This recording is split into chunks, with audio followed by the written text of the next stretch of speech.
May mga nagsasabing nawawala na raw si Liza Soberano sa spotlight, pero ang mga nangyari nitong mga nakaraang araw kabaligtaran ang pinapakita.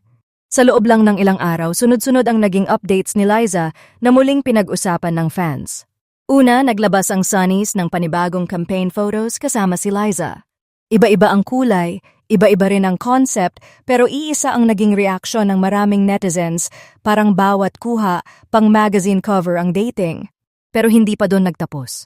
Isa na namang milestone ang naabot ni Liza matapos lumabas ang kauna-unahan niyang Vogue Philippines cover.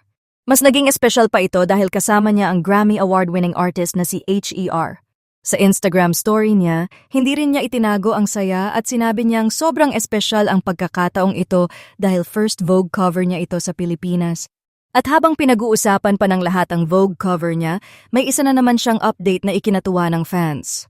Sa pinakabago niyang TikTok video, ibinahagi ni Liza na first dance class niya ulit matapos ang ilang taon.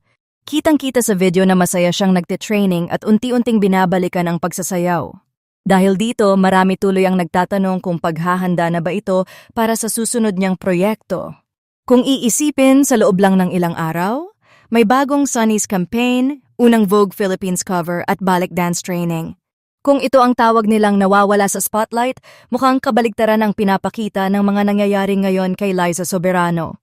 Sa tingin ninyo, ano kaya ang susunod na malaking pasabog ni Liza?